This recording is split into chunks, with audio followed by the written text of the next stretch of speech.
In a small town on the outskirts of California, where the gentle hills met the blue sky, lived Rachel Carter, a 32-year-old mother and owner of a modest bookstore. Her life had been filled with the kind of quiet hardship that often goes unnoticed, the kind of struggle that wasn't loud but steady, like the turning of a page in an old book. She had always believed in the power of stories, how they could transport you to another world, heal wounds, and open doors to understanding. One chilly autumn afternoon, as Rachel organized books on the dusty shelves of her shop, a young man named Jake Stevens walked in. He was 25, with an intensity in his eyes that seemed out of place for someone so young. He wasn't looking for a particular book, but rather, he was searching for something intangible.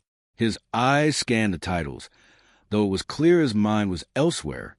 Rachel greeted him with a soft smile, offering her usual warmth, though her own heart felt heavy.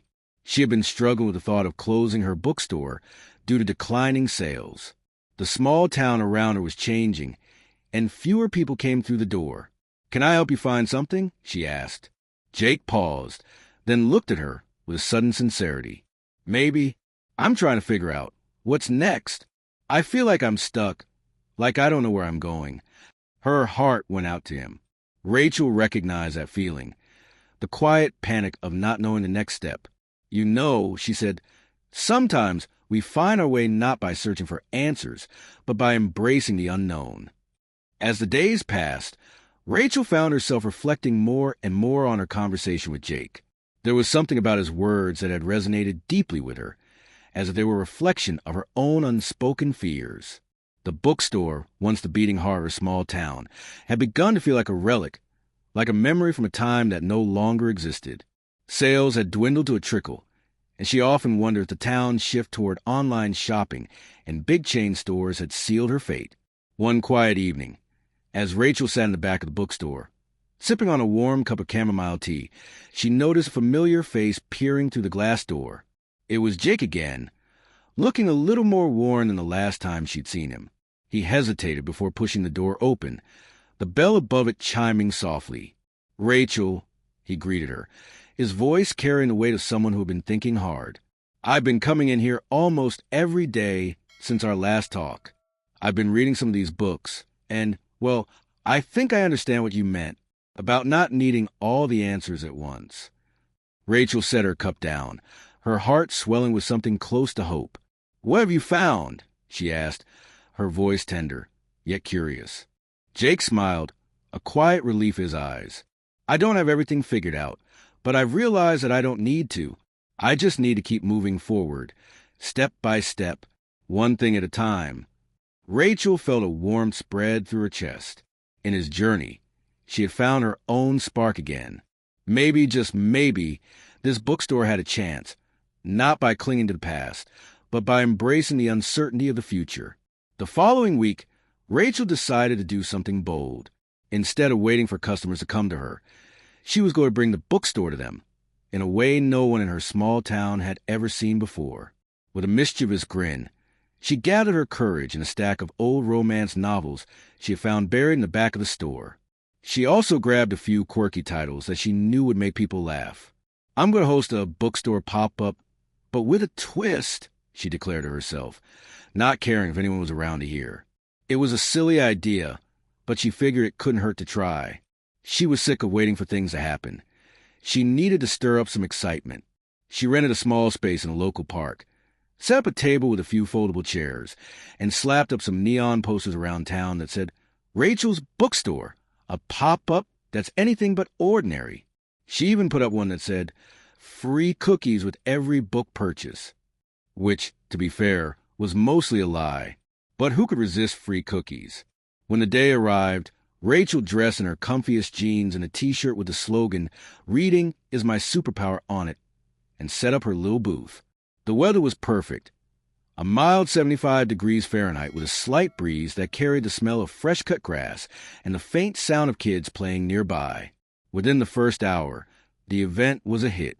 Locals, curious and amused, stopped by, chuckling at her colorful sign and grabbing a book and a cookie on a whim. Jake even showed up, holding a copy of an old detective novel he'd picked up. "This seems more fun than my office job," he admitted with a grin, helping Rachel hand out free books to kids who had wandered over. Rachel laughed, realizing that maybe, just maybe, this quirky idea was the spark she'd been waiting for. Rachel couldn't believe her eyes when she saw the crowd that had gathered around her little pop-up booth in the park. What started as a spontaneous idea had turned into an event everyone in town was talking about. She'd even managed to wrangle some of the local high school kids into helping her with the setup and handing out free bookmarks.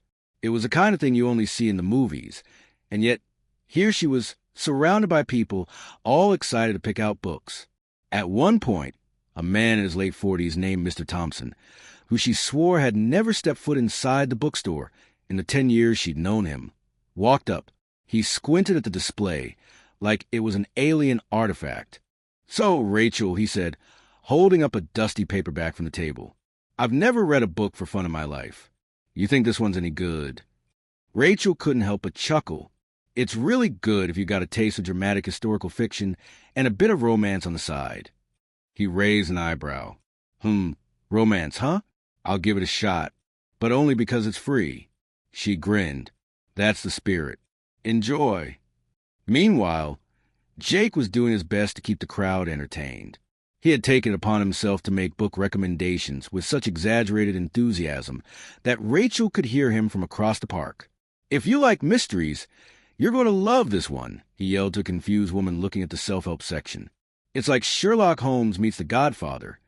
Rachel rolled her eyes but couldn't suppress her laughter. Who knew that a book pop-up could turn into such an event? In just a few hours, her bookstore had gone from being a quiet, forgotten place to a buzz of energy and laughter. She felt the spark of something bigger growing inside her. It was almost sunset when Rachel glanced over the line of people still standing in front of her booth, clutching their new books like prized possessions. She couldn't believe it. There had to be at least 50 people still waiting to check out. Some of them were even chatting excitedly about the books they had picked out, swapping titles and authors like they were in a small, impromptu book club. "Hey, Rachel." Jake's voice broke through her thoughts. She turned around to see him coming over with a large iced coffee in his hand, looking slightly frazzled but smiling. "You okay?" she asked, noticing the wild glint in his eyes. "Just had to make a quick run to the cafe," Jake said, catching his breath. "But guess what? I've convinced Mr. Thompson to buy not one, but 3 books. He's already talking about joining the book club next month." Rachel raised an eyebrow.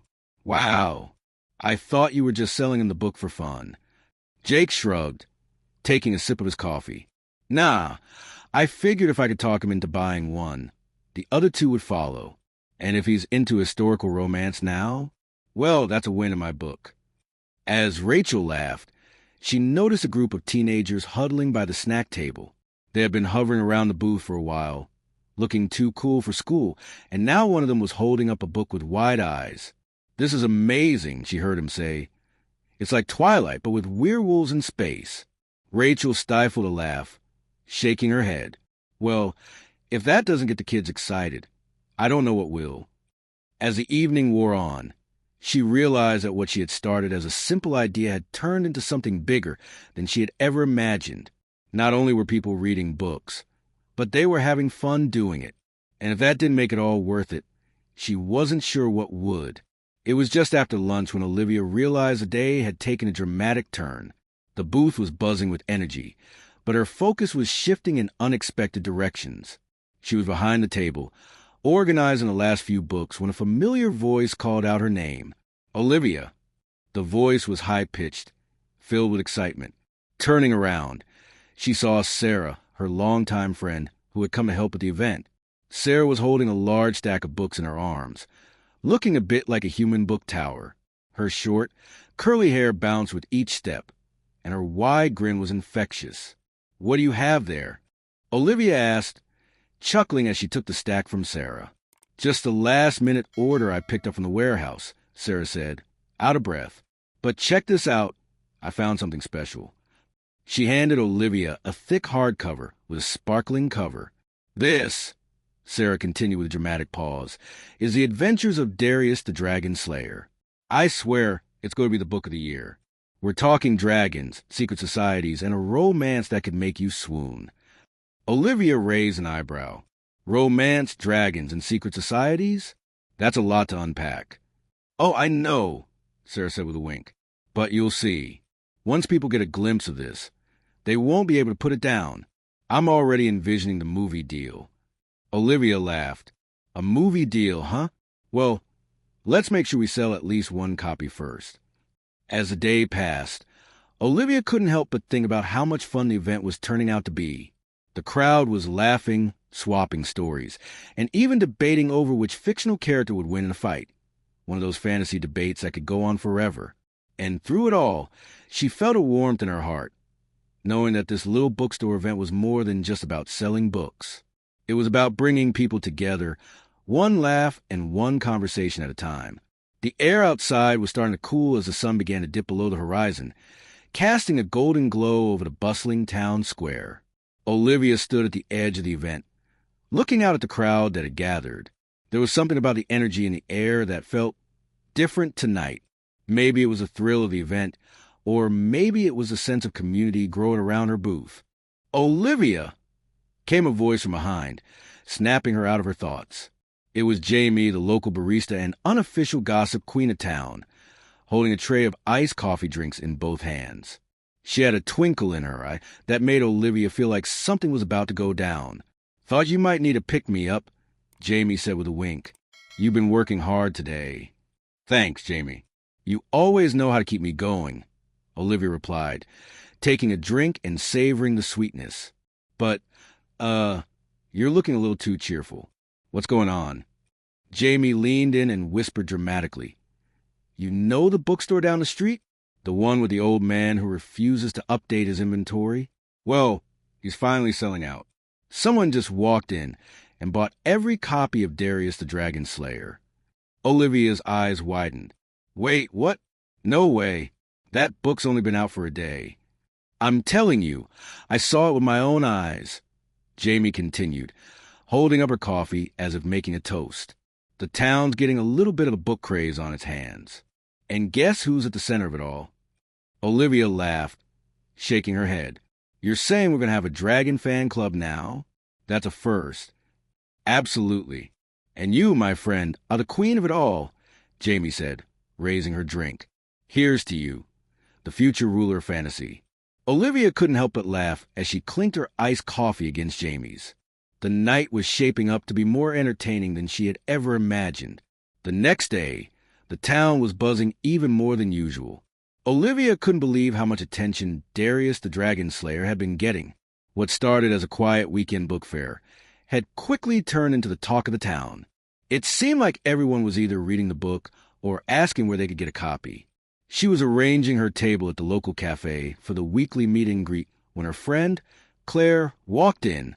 Claire was a fiery redhead in her early 30s, always brimming with energy. She had a habit of making everything feel like an adventure.